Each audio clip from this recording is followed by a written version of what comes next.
I hope you didn't drink till you were 18. No guarantees of that. I had a few experiences. Last year was quite heavy for me. What was it like? What were you drinking? Well, I had an old Rosie to finish off. Is that cider? Yes, That's what 7.5%. Simon drinks that. Yeah. Well, he's still alive. Well, yeah. Well, I had 15 cans of Strongbow, and then I went to the old Rosie. Cans? Yeah. But That's it's because 15 in French. It's because I was walking around all day. I just didn't. Cheers. But I felt it this time last year. You don't often get drinks here. I had to work really hard for this. You've done well. So, Are you enjoying the festival? Yes. Are you? And what brings you here? That's our question. Why do you come? Because we love it. Yeah, I mean, but why do you love it? I was born it. I heard you saying in the interview, if you don't like the music, there's always something to do. It's fantastic. Well, that's right. 9 times out of 10 I like the music anyway. And you go to the bar, go to the stores, village, it's brilliant. Yeah, well, it's interesting for us to know why people come, because you never know. I mean, I think it's a fantastic festival, but I'm kind of biased, obviously, because I'm involved in putting it together. I do. But it's it's nice to know, and because it's such a cross generation of age groups, and we're trying to get young people like you. Yeah. With all due respect, but we prefer more young girls to come. But in order to attract young men, because if you say there's 2 girls to every boy, we get another 1,000 people here. You know what I mean? That's my plot. That's what I'm trying to do. Yeah. So if you know anybody, well, we're trying to attract people to the festival. This is why we do the blog for people that can't make it. They might be able to make it the next year. Great.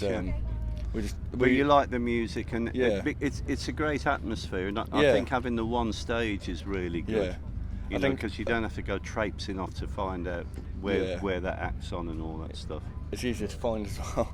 Yeah. I think one of the main things we do is just try and show people. We record some of the music, but we also, one of our main things is getting the festival life and getting the experience, and that's another thing that draws people back and draws people in as well. Yeah, it's a gathering of friends, and people come not necessarily for the music, they may not like a lot of the bands that are on, but they come because they know they're going to see their mates from last year. Yeah, I mean, it's a great vibe. It's something we're incredibly proud of, Yeah.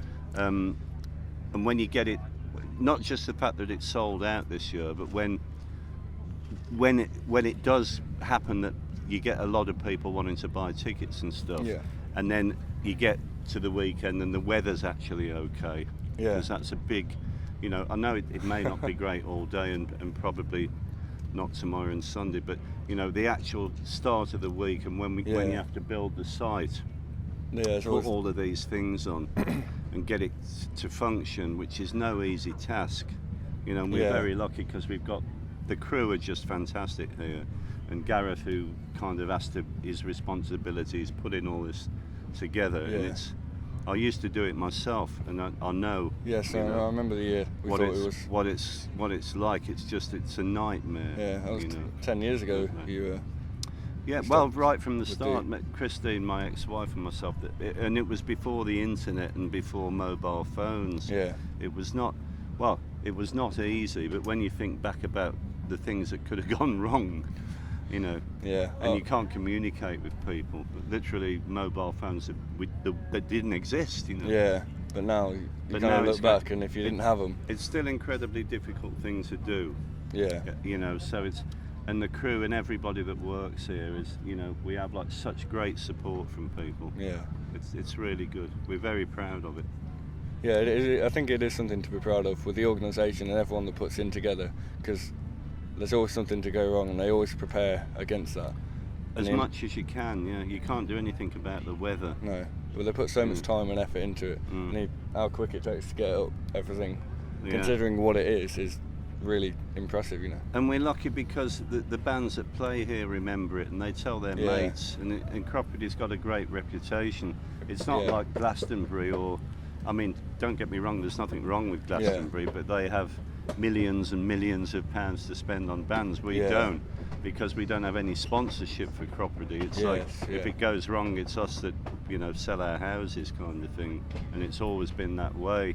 But the more you do it, the more bands that you have and all different kinds of music and stuff, you know, and it gets a reputation. You know? And it gets a reputation for the new bands as well, because I've seen bands on Facebook that have played at Cropredy, and most of their pictures are ones from Cropredy. Just because you can see all the audience and everyone's smiling and having a good time. And it represents the band as a good band, and the festival as a good festival. Absolutely. And the young bands that play, the standard of musicianship now is so much better than it was when I was in a young band, you know. Certainly for the folky people that you see, you know, the young traditional kind of players are just staggeringly good. They're like 10 times better than, you know, they're like 16, 17-year-old kids. They're 10 times better than I was when I was 17. We are not in the same class as these kids. You know, they're absolutely incredible. And that's the scary thing about doing your own festival, because you put all these great bands on, then you have to follow them, you know. And it finishes up with Fairport, and we've been doing it for a long time, but you know, you go, oh Christ, you know, they were all so good. They're all so good, these people, you know. It's not easy, I'll tell you. But it's great, and young bands get a lot of great. Well, apart from the press and being, you know, seen by all those people, that people will go and see them at gigs and stuff, and they sell like a lot of CDs. My friends, the church fitters, who were on again. When they were on the first time they were on, they sold 400 CDs, which is incredible. Yeah, and I'm looking forward to them again. Yeah, and so did Foursquare, who were on the same. I remember them. The travelling band as well. The travelling band, I can't wait to see them, because when they were on last time, I couldn't get out front. We were on fairly soon after them, and I could only hear them from backstage. It sounded fantastic. So I'm really, because I can go out and see them, you know. We've had some funny things at Cropredy that have happened. Robert over there, you know, Robert Plant. The Incredible String Band. I was a big fan of the Incredible String Band, and I knew them, you know. And, you know, they split up a long time ago, but then they got back together. I tried to get them to come back together, and I got them at Cropredy. This is a bit disrespectful to the Incredible String Band, because they hadn't rehearsed much, and Robert heard that they were on. He went, "Oh, can you get us a ticket? I love the Incredible String Band." So he turned up, and we went out. We said, "Let's go out front to have a listen to him." So we went about 10 yards from the front of the stage. Brilliant. And they did like 3 numbers, and it wasn't great, if you know what I mean. And I got some people like tapping me on the shoulder and going, "Why have you booked these? Why have you booked this lot?" You know. And I went, "Because it's the Incredible String Band." And people were like tapping Robert and saying, "Can I get your autograph? You know, can I have a picture taken?" And he was very patient and very polite to them. But after about 3 numbers, he went, "Do you mind? You know, I really want to see this band." And then people stopped hustling him. But after 3 numbers, he said, "We'd better go, because it's not great. The music's not great." And I went, "No, I'm embarrassed about being here, because people are asking me why I booked them. With all due respect to you Incredible String Band people, fans." And then a geezer tapped Robert on the back, on his back, and gave him his camera and said, "Excuse me, mate, can you take a picture of me and Peggy?" And he went, "Yeah." It's one of those unexpected things. We're kind of asking a series of questions to everyone that we interview over the weekend. We kind of covered a lot of it, but the main one is, what do you think the future holds for the festival? What do you think is to come? Well, you know, we better each year. We have you know, it's. I wish I could say that, but you know, last year was so great. We had such a great one last year. The weather was amazing, and the year before the weather was great as well. And last year we had 1,000 more people than we had the year before, and Alice Cooper was brilliant. It's a kind of act that's brought us a lot of credibility and brought a lot of new people in, because you know, he has like some of his own audience, and I think a lot of those people that came for the first time last year have come back this year because of the bill that we've got. We don't want any more people. We don't want it to get any bigger than this. There's enough you know, we can only cope with this number of people. Our license is for 20,000 people on the site, Yeah. and we've got that, you know, which is why we had to stop selling tickets.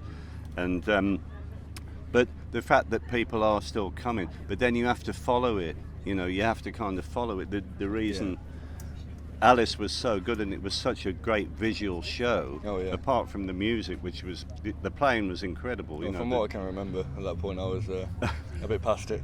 Yeah, well, that's, you know, you're young, you'll get better at that. I mean, believe you me.